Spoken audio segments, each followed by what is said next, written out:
A courtroom is a theatre where lives are rewritten. For Kendra Palmer, it was the stage for her execution. Her millionaire husband, Graham, a man who could buy influence as easily as he bought a new sports car, sat across from her. He wasn't just trying to divorce her. He was trying to erase her. And his ultimate weapon wasn't his high-powered lawyer or his endless fortune. It was the woman sitting behind him, his mistress, Bianca Reed, poised to take Kendra's place. The deck was stacked, the game was rigged, and Kendra was about to lose the only thing that mattered, her son. But in the cold, impartial world of family law, sometimes the most devastating weapon isn't a lie, but a single simple question. The air in Family Court Department 12 was thick with the ghosts of broken promises. It was a sterile, impersonal room of polished mahogany and beige walls designed to leach the emotion out of human tragedy. Yet for Kendra, Ken Palmer, the room felt electric, with a current of pure, undiluted hatred flowing from the man she had once loved. Graham Palmer sat at the opposing table, a portrait of effortless power. His suit was a custom-tailored Tom Ford, a whisper of charcoal grey that probably cost more than the car Ken now drove. His watch, a Patek Philippe, caught the fluorescent light as he gestured a subtle glint of obscene wealth. He wasn't just a man. He was an institution, the founder of Apex Equity Partners, a firm that devoured smaller companies with the casual rapacity of a shark. And now he was trying to devour her. His lawyer, Franklin Davies, was a perfect reflection of his client. Silver-haired, with a voice as smooth and cold as river stones, he exuded an aura of expensive, inevitable victory. They were a matched set. Power and its enabler. Behind them, in the first row of the gallery, sat Bianca Reed. Bianca was the living embodiment of Graham's betrayal. 26 years old, with hair the color of spun gold, and a figure honed by personal trainers, and a life of leisure, she was the upgrade Graham had chosen. She wore a cream-colored Chanel dress, the picture of serene elegance. She met Ken's gaze across the courtroom and offered a small, pitying smile. It was a calculated gesture designed to say, "Look at you. You've lost. I am the future." Ken felt a tremor run through her hands and clasped them tightly in her lap to still them. Her own attire felt like a costume of defeat, a simple navy blue dress, the best thing she owned that wasn't paid for by Graham's blood money and shoes she'd bought on sale years ago. Her lawyer, Anya Sharma, was a stark contrast to Davies. Young, sharp-eyed, and radiating a fierce intelligence, Anya worked for a firm that took on cases based on merit, not retainer size. She was Ken's only shield against the storm Graham was about to unleash. "All rise," the bailiff called out. Judge Helen Carmichael entered the room. She was a woman in her late 50s, with a stern, impassive face framed by short, sensible grey hair. She had a reputation for being meticulous fair and utterly immune to the theatrics of high-powered lawyers. Ken clung to that reputation like a life raft. Mr. Davies, the judge, said, her voice devoid of warmth. "You may begin." Davies rose, a symphony of controlled movement. "Thank you, Your Honor. We are here today to determine the sole legal and physical custody of one Leo Palmer, age 7. While a painful and difficult process, the evidence will unequivocally show that the best interests of the child, the North Star of this court, are served by granting custody to my client, Mr. Graham Palmer." He paced slowly, his voice a mesmerizing cadence. "The evidence will show a pattern of instability, emotional volatility, and neglect on the part of the mother, Ms. Kendra Palmer. A woman who, since the unfortunate but necessary dissolution of this marriage began, has created a chaotic and unhealthy environment for her son." Ken flinched as if struck. Unfortunate but necessary. He made it sound like a corporate merger gone wrong, not a man shattering his family for a younger model. We will present evidence of Miss Palmer's erratic behavior. Davies continued, his voice dripping with faux sympathy. Her screaming fits her unpredictable moods. We will show that Mr. Palmer, on the other hand, can offer young Leo something his mother cannot: stability, a world-class education, a secure, structured home, a life free from the emotional turmoil that has sadly defined his mother's recent conduct. It was a masterpiece of narrative construction. He was taking Ken's raw, justifiable pain, the agony of discovering Graham's year-long affair, the screaming arguments when she found receipts for hotels in Paris and diamond bracelets she'd never received, and twisting it into a character flaw, a diagnosis of unfitness. Anya placed a calming hand on Ken's arm. "Breathe," she whispered. "This is what they do. They build a monster. We just have to tear it down." Davies gestured towards Bianca. "Furthermore, Mr. Palmer is now in a stable, loving relationship with Ms. Bianca Reed, a woman of impeccable character, who is ready and eager to provide a nurturing and supportive presence in Leo's life. A presence, we will argue, that has been sorely lacking. The audacity was breathtaking. He was presenting the adulteress as a maternal upgrade." Ken looked at Bianca again, who now wore an expression of solemn concern, as if she truly believed the lies being spun on her behalf. Ken's mind reeled back to the day her world imploded. It wasn't a dramatic confrontation. It was a quiet Tuesday. Graham was on a business trip to Geneva. Leo was at school.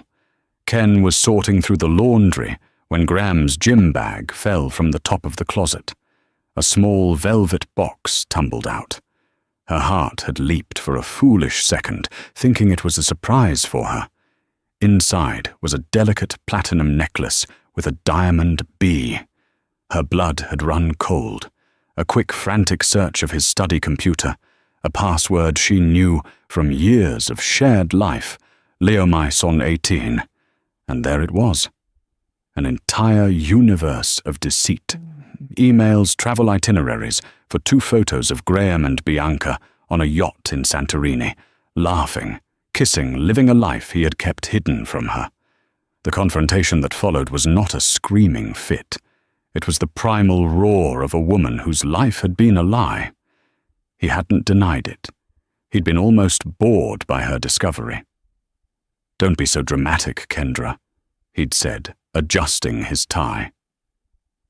"These things happen. We just grew apart. I was going to tell you. That was Graham. He didn't just cheat. He gaslit. He didn't just lie. He rewrote history. Now, in this cold courtroom, he was doing it again. But this time, the prize wasn't just his freedom. It was her son." "We will hear testimony from Mr. Palmer," Davies concluded, turning to face the judge. "From Ms. Reed. And we will see, Your Honor, that the choice is not just clear. It is imperative. For the sake of the child." He sat down. The silence in the room was heavy. Ken felt the weight of a dozen pairs of eyes on her, judging her, dissecting the caricature Davies had just painted. The unstable wife, the hysterical mother, the woman who was about to lose everything. Anya stood. Her voice was a stark contrast to Davies's clear, direct and without flourish. "Your Honor," she said, "what Mr. Davies calls instability, we call a mother's heartbreak. What he calls emotional turmoil, we call a natural reaction to profound betrayal. And what he calls the best interest of the child, we call a father's attempt to use his wealth and power to punish his wife for a divorce he initiated with his own infidelity. The evidence will show that Kendra Palmer is and has always been a dedicated, loving, and supremely capable mother. She is the parent who has attended every doctor's appointment, every parent-teacher conference, and every school play. She is the one who knows her son's fears, his dreams and his needs. We believe that by the end of this hearing, this court will see through the polished facade of Graham Palmer and recognize that the true stability in Leo's life resides with his mother. Anya's words were a small balm on Ken's raw nerves. But as she looked at Graham, who was whispering something to Davies with a confident smirk, she knew this was just the opening salvo. The real battle was about to begin, and Graham had come armed for total war. The petitioner calls Mr. Graham Palmer to the stand. Graham rose and walked to the witness box with the unhurried gait of a man who owned every room he entered. He was sworn in his hand on the Bible, a profane mockery in Ken's eyes. He settled into the chair, adjusted his microphone, and gave Judge Carmichael a deferential, charming smile. It was the same smile he'd used to charm her parents, to win over business rivals, to lull her into a false sense of security for 12 years. Davies began his direct examination. His questions, softballs lobbed for Graham to hit out of the park. Mr. Palmer, could you describe your relationship with your son? Leo is my world. Graham said, his voice resonating with carefully rehearsed sincerity. He's a bright, wonderful boy. I want nothing but the best for him. That's why we're here. And what do you believe is best for him? Stability, Graham said, repeating the theme. A calm, predictable environment where he can thrive. Unfortunately, that hasn't been possible lately. Why not? Davies prompted.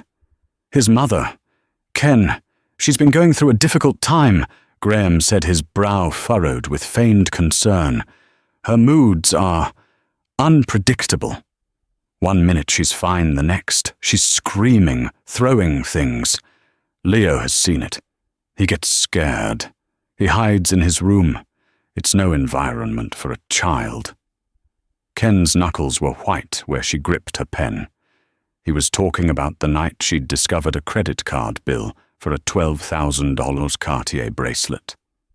She hadn't thrown things. She had thrown the bill onto his desk and screamed, "Who is she, Graham? Who is she?" He had watched her, his face a mask of cold indifference, before telling her to lower her voice so she wouldn't upset the boy. Can you give the court a specific example of this instability? Davies asked. Of course, Graham said, leaning forward. Just last month I arrived to pick Leo up for my scheduled weekend. Ken hadn't packed his bag. When I pointed this out, she flew into a rage, accusing me of all sorts of things. She refused to let me take him. Leo was crying. I had to leave without him to de-escalate the situation. I have a recording of the encounter. Davies nodded to the clerk, and a tinny, distorted audio file began to play. It was Ken's voice, high-pitched with distress. You can't just waltz in here whenever you please. Graham, the agreement says 6 p.m. It's 4:30. Leo has a play date with his friend Noah. You do this on purpose to disrupt his life. Then Graham's voice, calm and reasonable. Kendra, please, let's not do this in front of him. I just wanted a little extra time. There's no need for hysterics. The audio cut off. Davies let the silence hang in the air. The recording was a perfect manipulation. Graham had shown up early, knowing it would cause a conflict, and had started recording only when Ken was already upset. He had edited out his own provocations, his condescending tone, leaving only her frantic reaction. Anya was already writing furiously on her notepad. Provocation, edited recording, time-stamped texts to prove playdate. Davies wasn't finished. He projected a photo onto the screen. It showed the kitchen in their former home, a pot of what looked like burnt pasta on the stove, a wine bottle, and a half-empty glass on the counter. Mr. Palmer, do you recognize this scene? Yes, Graham sighed. I came home from a business dinner one evening to find this. Ken was asleep on the sofa. Leo was in his room, said he hadn't had dinner. The smoke alarm had been disabled. I was terrified something worse could have happened. This lie was even more insidious. Ken remembered that night perfectly. She had a terrible migraine. She'd made pasta for Leo, and in her pained haze had forgotten the pot on the stove for a minute too long. She hadn't been drinking. The wine bottle was from a dinner party 2 nights prior.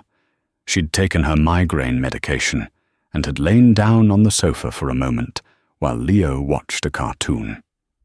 Graham had come home, taken that photo without waking her, and thrown the food away, ordering pizza for Leo, as if he were the savior. He had weaponized her illness. And this alleged neglect extends to Leo's health as well, doesn't it? Davies pressed on. Tragically, yes, Graham said, shaking his head. This was it. The attack Ken had dreaded most.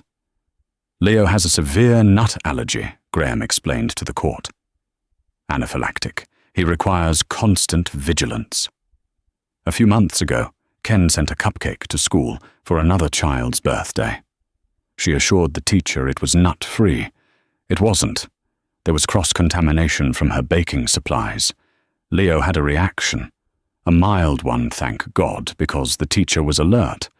But he had to be given an EpiPen and taken to the hospital.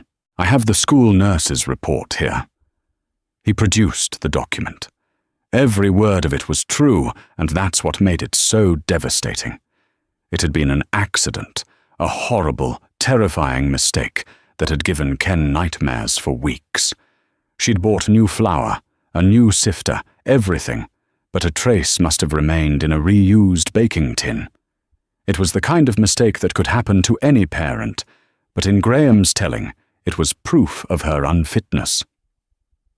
Davies drove the point home.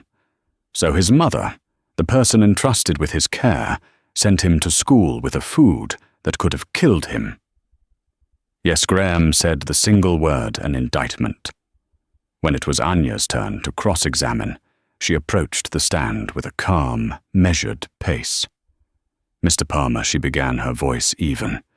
You testified that you wished to provide Leo with stability. Is that correct? Absolutely.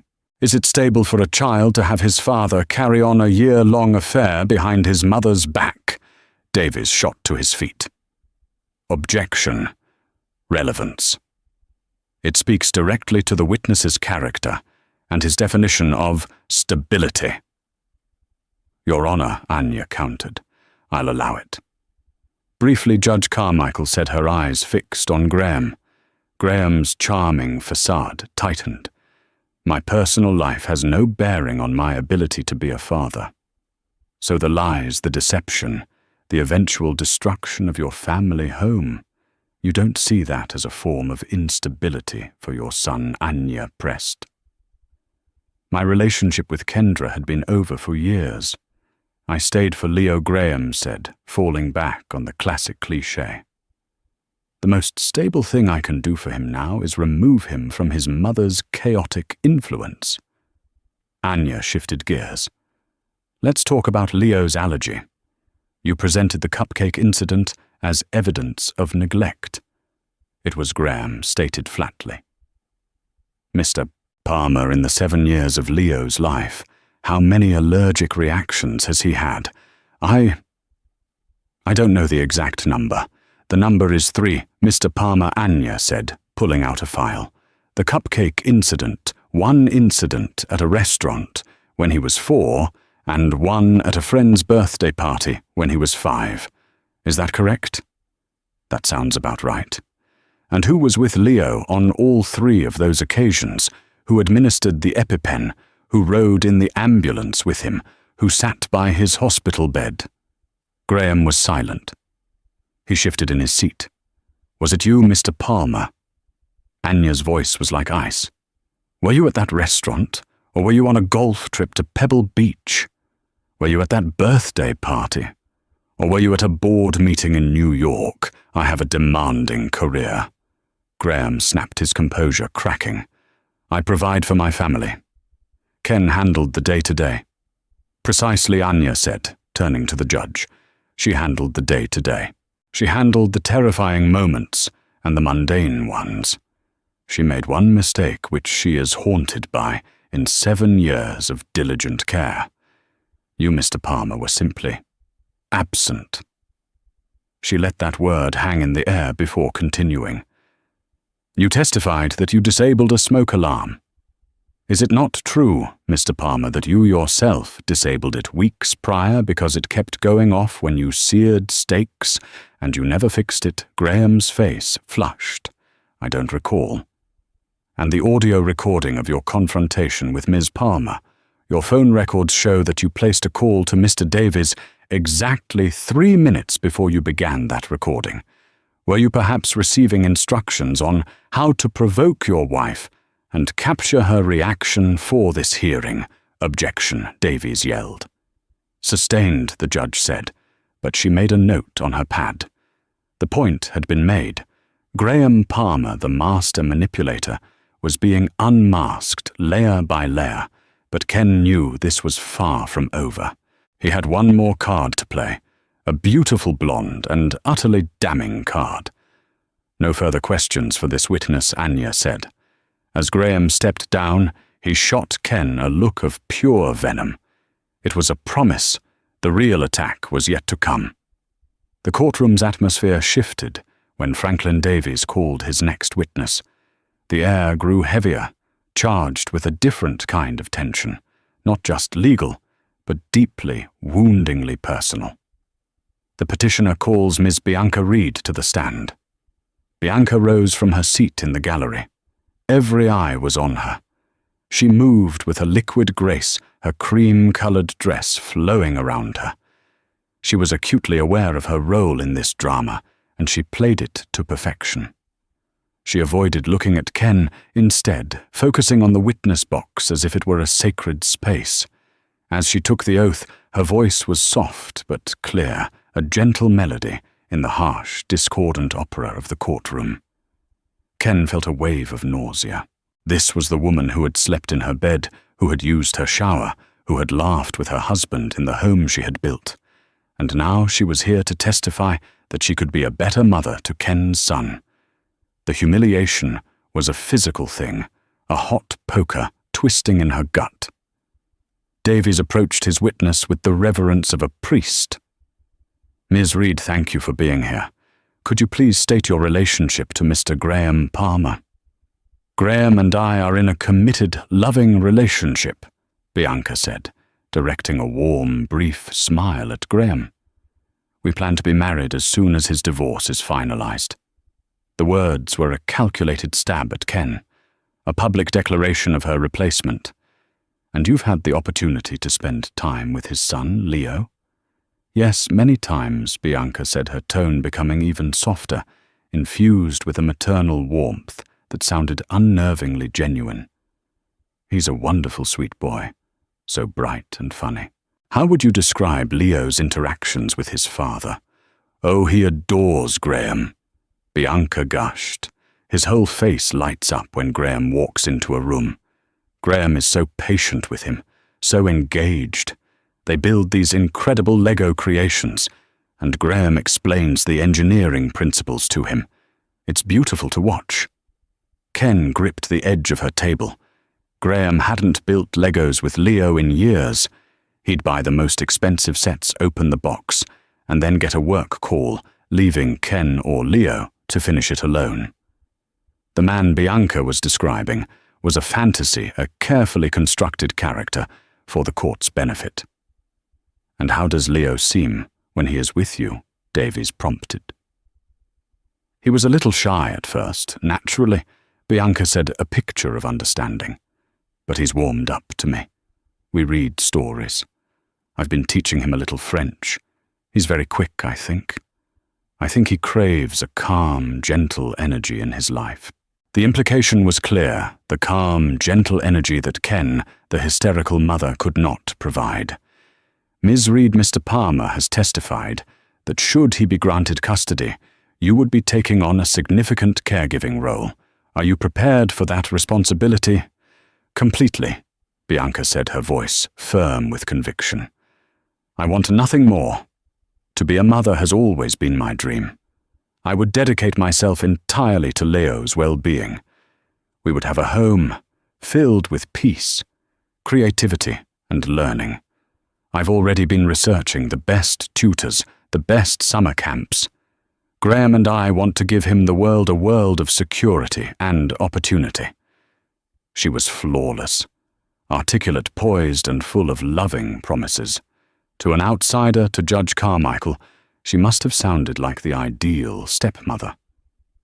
Ken watched the judge's face, but it remained an unreadable mask of neutrality. "And you are aware of Leo's severe nut allergy?" Davies asked. "Yes, of course," Bianca said, her expression turning serious. "It's something Graham and I have discussed at length. His safety would be my absolute #1 priority. I've taken online courses in allergy management, and I've memorized the protocol for using an EpiPen. I would ensure our home is a completely safe, nut-free sanctuary. Every label would be checked, every meal prepared with the utmost care." It was the perfect answer. Textbook. Rehearsed. Ken could almost hear Graham coaching her, drilling the words into her head over a glass of expensive wine in their pristine, minimalist apartment. Davies smiled, satisfied. "Thank you, Miss Reed." No further questions. He returned to his seat, giving Graham a subtle, triumphant nod.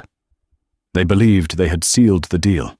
They had presented the perfect alternative, the calm, wealthy, prepared new mother ready to step in where the old, broken one had failed. Now it was Anya's turn. She rose, her file in her hand, and approached the witness box. She didn't radiate hostility, but a quiet, intense curiosity. "Good morning, Miss Reed," Anya began. "You have a background in art history, is that correct?" "Yes. I have a master's degree from Sotheby's Institute," Bianca answered, a touch of pride in her voice. "An impressive achievement. And what do you do for a living now?" I am not currently employed," Bianca said, a slight hesitation. "I'm focusing on building a home with Graham. So for the past year and a half, since your relationship with Mr. Palmer began, you have not worked." "That's correct. Mr. Palmer provides for you financially. Your apartment, your car, your expenses." "Graham is very generous," Bianca said stiffly. "I'm sure he is," Anya said, letting the words hang for a moment. "Ms. Reed, you testified that Leo adores his father. You mentioned they build Legos together." "Yes, they do. Are you familiar with the Lego Starry Night set? It's based on the Van Gogh painting. Given your art history background, it seems like something you'd appreciate."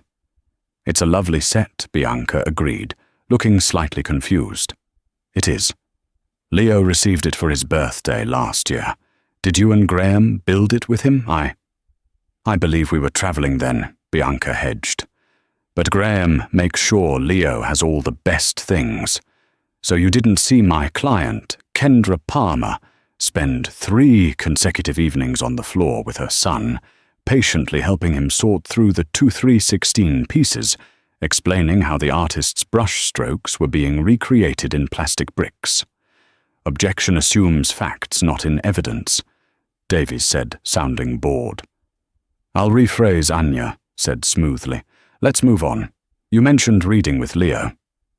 What's his favorite book series right now?" Bianca smiled, relieved to be on firmer ground. "He loves the Magic Tree House books. We're reading one about ancient Egypt. That's wonderful." "And who is his best friend at school?" Noah Bianca answered promptly. Another point for her. Graham had clearly prepped her with a cheat sheet of Leo's basic information. "Correct," Anya said. "And what is Noah's last name?" Bianca's smile faltered. I don't recall at the moment. It's Goldberg. His mother, Sarah. Goldberg is one of Miss Palmer's closest friends. Have you ever met her?" "No. Have you ever arranged a playdate for Leo and Noah? Number Kendra usually handles that." "I see." Anya paused, letting the silence magnify the admission. "Let's turn to the more serious matter of Leo's allergy. You said you've taken courses and memorized protocols.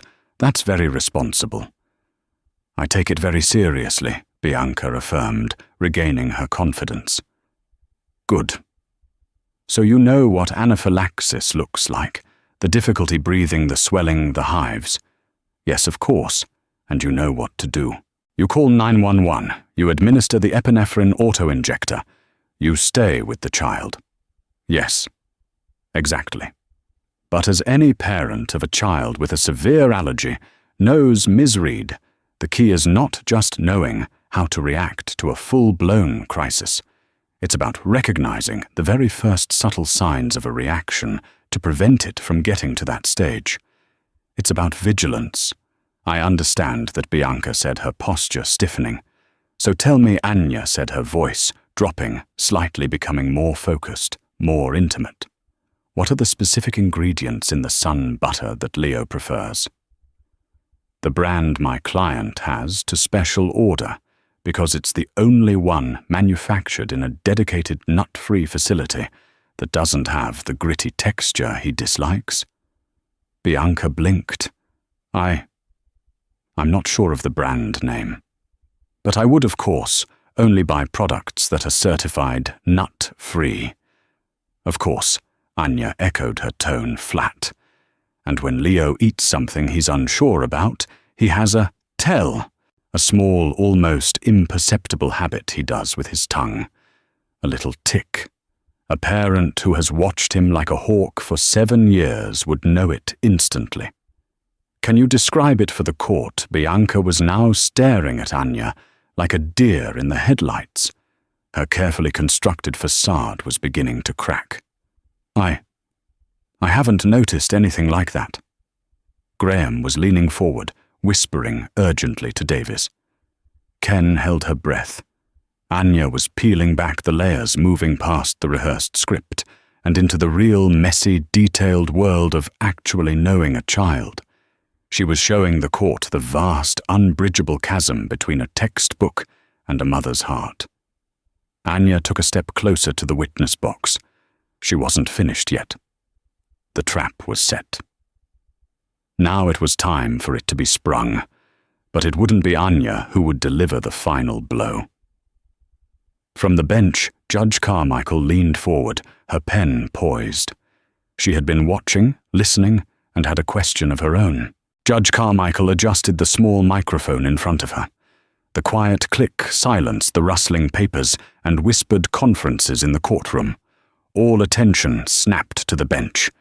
The judge had a reputation for letting the lawyers run their course, intervening only when necessary.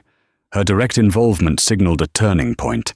She looked down at Bianca Reed, her expression as neutral as carved stone, but her eyes held a penetrating intensity. Ms. Reed, the judge, began, her voice calm and authoritative, cutting through the tension. I have just one question for you, and I'd like you to be very specific in your answer. Please do not generalize. Bianca sat up straighter, a nervous energy now radiating from her. She glanced at Graham, but he could offer no help. This was unscripted. You have testified at length, Judge Carmichael continued, about your preparedness to care for Leo, particularly in regards to his life-threatening allergy. You have described the catastrophic late-stage symptoms of anaphylaxis. I want to talk about the beginning. The judge paused, letting the weight of her preamble settle. Miss Reed, my question is this. Can you please describe in precise detail the appearance of the rash that manifests on Leo's skin during his initial, mild allergic reaction to accidental cross-contamination? I am not referring to the large, obvious hives of a major reaction. I am referring to the very first telltale sign a diligent primary caregiver watching closely would notice. The silence that followed was absolute. It was a silence so profound that Ken could hear the frantic thumping of her own heart. It was a brilliant question. It wasn't about love or wealth or promises. It was about knowledge, the kind of knowledge that cannot be memorized from a website or a pamphlet. The kind of knowledge that is earned through sleepless nights, through panicked examinations, under a nightlight, through the visceral, all-consuming terror and intimacy of motherhood. Bianca Reed froze. Her perfectly made-up face went blank. The color drained from her cheeks, leaving 2 spots of rosy blush standing out in stark relief. Her mind was clearly racing, searching the carefully curated files of information Graham had supplied her. The cheat sheet didn't cover this. "Well, Your Honor," she began, her voice a little too high, a little too thin. "It would be a rash. Redness on the skin, perhaps some small bumps, like hives. Be more specific." "Ms. Reed," the judge pressed her voice, unyielding. "Where does it typically first appear? What is the texture? The color? The pattern?" Bianca's eyes darted around the room, a caged animal looking for an escape. I would assume around his mouth if he'd eaten something. And it would be red and blotchy. It was a guess, a good guess, but a guess nonetheless. It was the generic textbook answer of a stranger.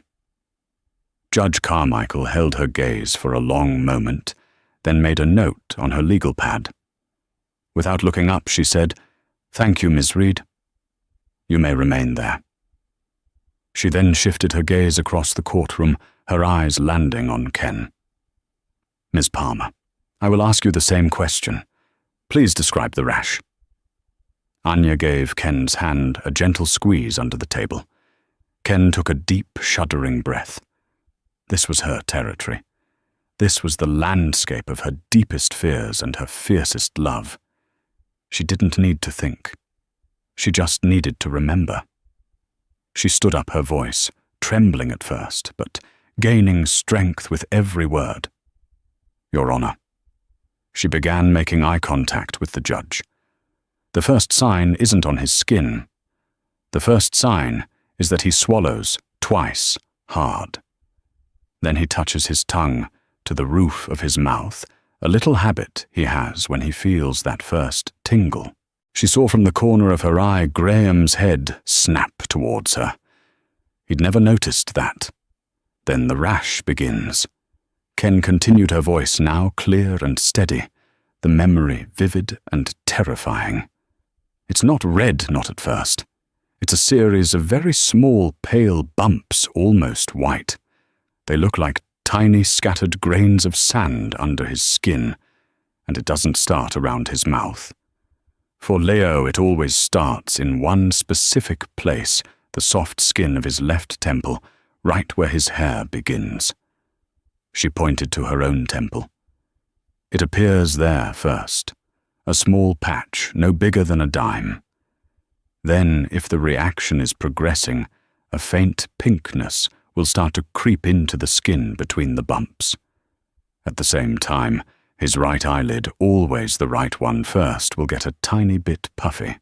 Not swollen shut, just heavier. It's a look I know better than I know my own face in the mirror." As she spoke, the sterile courtroom dissolved. She was no longer a petitioner in a lawsuit. She was a mother. Her love, her terror, her intimate, all-encompassing knowledge of her child filled the space so palpable it was almost a physical force. She wasn't performing. She was testifying from the heart of her lived experience. Only after that, she finished, her voice thick with emotion, do the red, blotchy hives appear elsewhere. But if you catch it at the pale bump stage on his temple, you can often manage it with a dose of Benadryl and avoid the EpiPen, the ambulance, the hospital. You can avoid the trauma. She sat down, her body trembling with the adrenaline of reliving those moments. The courtroom was utterly still. In that one detailed, heartfelt answer, Ken had demonstrated more about her fitness as a parent than 1,000 pages of legal documents ever could. She had proven that she wasn't just a caregiver. She was Leo's expert, his guardian, the archivist of his every vulnerability. Bianca Reed looked as if she had been slapped. The color had not returned to her face. She looked at Graham, her expression a mixture of humiliation and dawning horror, as if seeing for the first time the sheer depth of the life she was trying to usurp. She was an amateur trying to play a professional's game, and she had just been devastatingly outclassed. Graham's face was a mask of cold fury. His perfect plan, his carefully constructed narrative, had been obliterated, not by a legal argument, but by a mother's truth. The mistress he had brought to court to seal his victory had instead become the instrument of his humiliation. Judge Carmichael looked from Ken to Bianca, and then to Graham. She picked up her pen and made another longer note on her pad. The air crackled. Everyone in the room knew the tide had just irrevocably turned, but Graham Palmer was not a man who accepted defeat. Ken saw the look he gave Franklin Davies, a sharp, angry glare. It wasn't over. He had an ace up his sleeve. A final, cruel twist of the knife, designed not just to win but to utterly destroy her. The momentum in the courtroom had shifted so dramatically, it was almost a physical force. Anya Sharma sat beside Ken, a small, triumphant smile on her face. They had done it. They had exposed the hollowness of Graham's case. Ken allowed herself a fragile flicker of hope, the first she had felt in months. But the look on Graham's face snuffed it out like a candle in a gale. This wasn't the expression of a man who had lost. It was the expression of a man whose fury had just been ignited. He leaned over and spoke to Franklin Davies in a low, vicious hiss. Davies, who had looked momentarily shaken, straightened his tie, his professional composure snapping back into place. The shark had smelled blood, and it wasn't Graham's. "Your Honor," Davies said, rising to his feet with renewed purpose. While the petitioner acknowledges Ms. Palmer's detailed familiarity with her son's condition, the core issue of stability remains. And that Your Honor is not just emotional, it is financial. Judge Carmichael raised an eyebrow. "Get to the point, Mr. Davies. The petitioner would like to present one final piece of evidence, which we believe speaks volumes about Miss Palmer's character, her motivations, and her profound financial instability." He walked to the clerk and handed over a sheaf of documents. They were distributed to the judge and to Anya. Ken watched a cold dread creeping up her spine. What now? What other part of her life had Graham twisted into a weapon? Anya scanned the first page, and her face went rigid. She pushed the document in front of Ken. It was a bank statement from a private account at a small boutique bank Ken had never heard of, Sterling Trust and Fiduciary. The account was in her name, Kendra Marie Palmer, and according to the statement 2 months ago, just 1 week before she was served with divorce papers, a wire transfer for $250,000 had been moved into it from her and Graham's joint marital account. As the court can see, Davies announced, his voice booming with righteous indignation, "This is a statement for a secret bank account opened by Ms. Palmer. On May 17th of this year, she transferred $250,000 from the couple's joint funds into this private account. This was an act of deliberate, calculated financial deception. She was planning to leave, and she was looting the marital assets on her way out the door." The courtroom erupted in murmurs. Ken stared at the paper, her mind reeling. It was impossible. She hadn't done this. She wouldn't even know how. "This document is a forgery," Ken whispered, horrified. "It is a certified bank record, Your Honor," Davies said coolly. "We have also submitted the transfer authorization form." A copy was passed to them. There at the bottom of the form was her signature, or what looked exactly like her signature. It was perfect. "This is the action of a gold digger, not a victim," Davies pressed on his voice, dripping with contempt.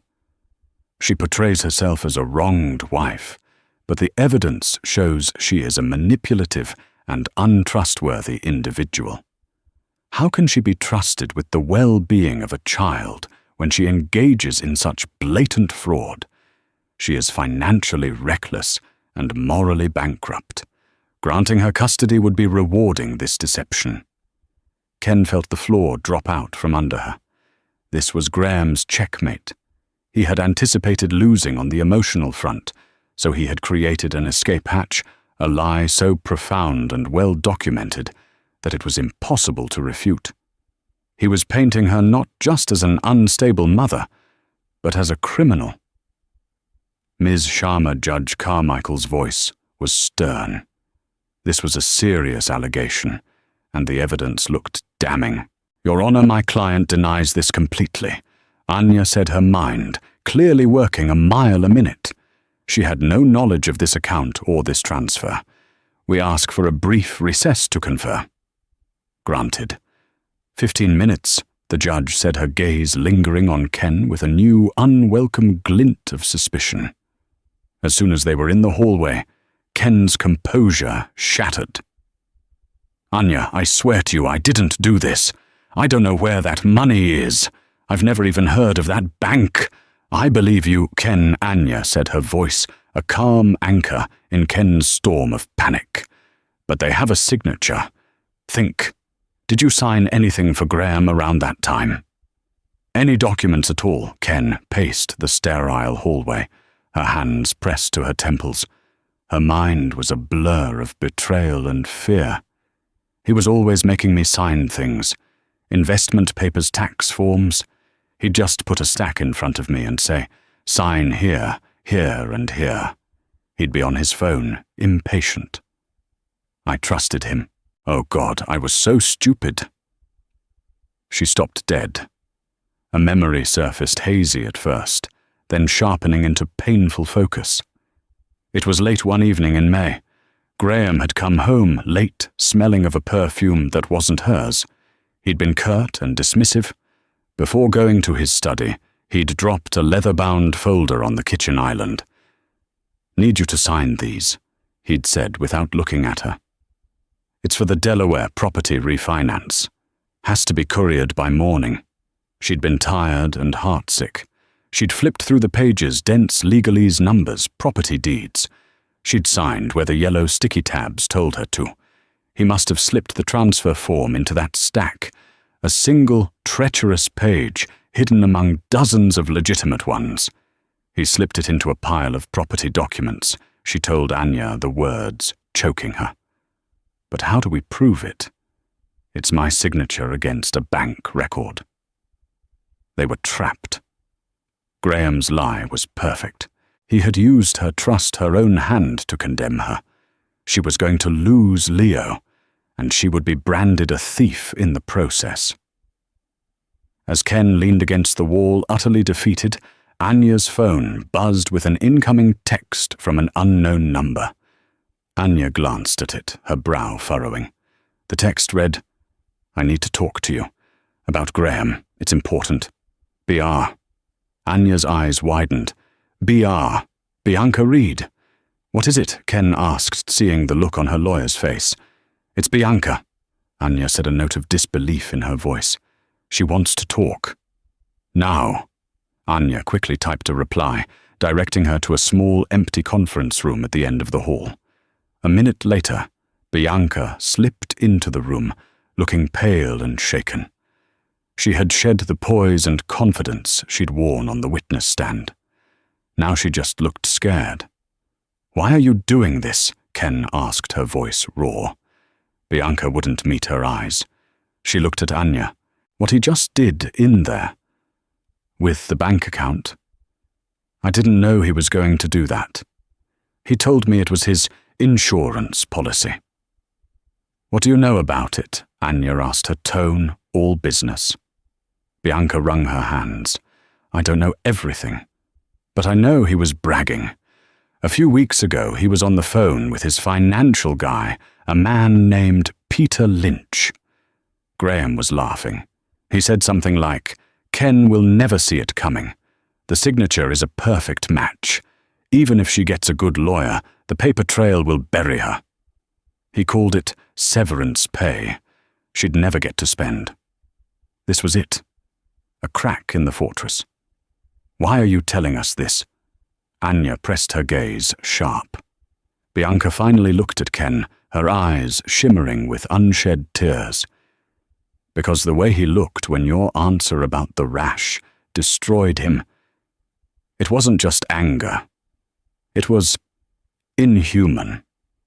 I realized he isn't just trying to win, he's trying to annihilate you. And he used me to do it.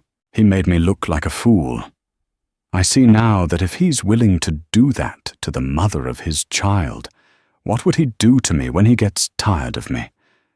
It wasn't an act of conscience. It was an act of self-preservation. Bianca Reed had finally realized she wasn't Graham's partner. She was just his next victim. That phone call with Peter Lynch. Anya said, her voice urgent. Do you remember when it was a date? A time Bianca thought for a moment. Yes. It was a Tuesday night, June 24th, around 8 p.m. We were at his apartment. I remember because my favorite show was on, and he was being so loud on the phone, I had to leave the room. Anya's fingers flew across her phone's keyboard. June 24th. Peter Lynch. She looked up, a glint of steel in her eyes. It might not be enough to prove it today, but it's enough to blow his case wide open. The bailiff called from the end of the hall. Recess is over. Stay here, Anya told Bianca. Then she turned to Ken. Don't say a word. Let me handle this. The war isn't over yet.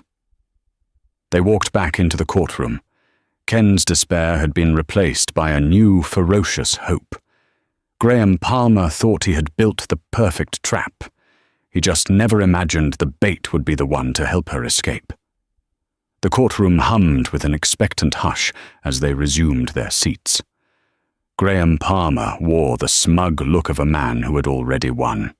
He believed the fraudulent bank statement was his checkmate.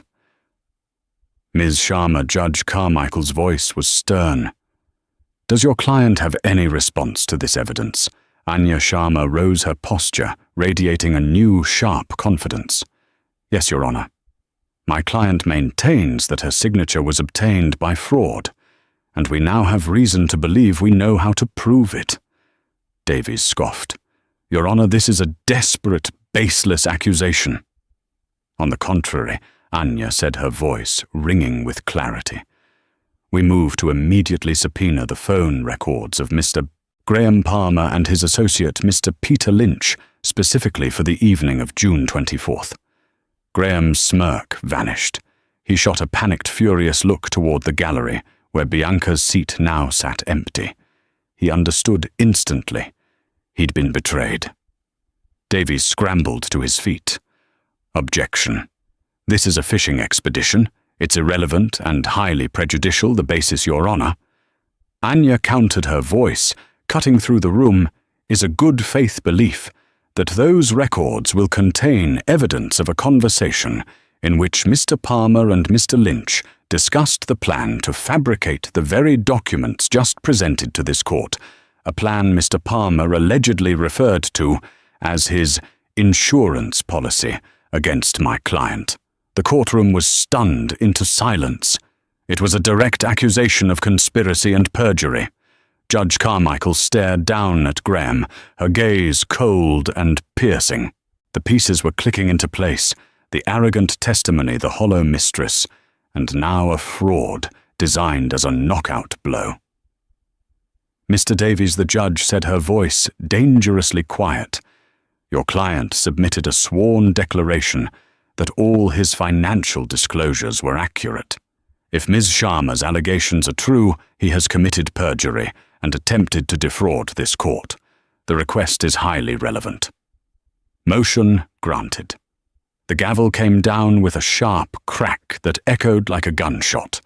It was the sound of Graham Palmer's world breaking apart. The bluff had been called. Davies, seeing the ruin before them, turned to the bench, his voice strained. Your Honor, may we request a meeting in chambers? A very wise request, Judge Carmichael said. The meeting was not a negotiation. It was a surrender. Faced with the certainty of incriminating phone records and the testimony of a scorned mistress, Graham's case had evaporated. An hour later, they returned to the courtroom. Judge Carmichael took her seat, her face a thundercloud. A settlement has been reached. Mr. Palmer has withdrawn his petition for sole custody. She paused and looked directly at Graham, who sat rigidly staring at nothing. "Let me be clear," the judge said, her voice resonating with cold fury. "This court is appalled by the petitioner's conduct. He attempted to manipulate the legal system to slander the mother of his child, and to win through fraud what he could not win on merit. He has treated his son as nothing more than a prize to be won." She then turned her gaze to Ken, a flicker of sympathy in her eyes. "The court grants Ms. Kendra Palmer sole legal and physical custody of Leo Palmer. Mr. Palmer will be granted supervised visitation contingent upon his completion of court-mandated anger management and parenting courses. The family home will be signed over to Ms. Palmer.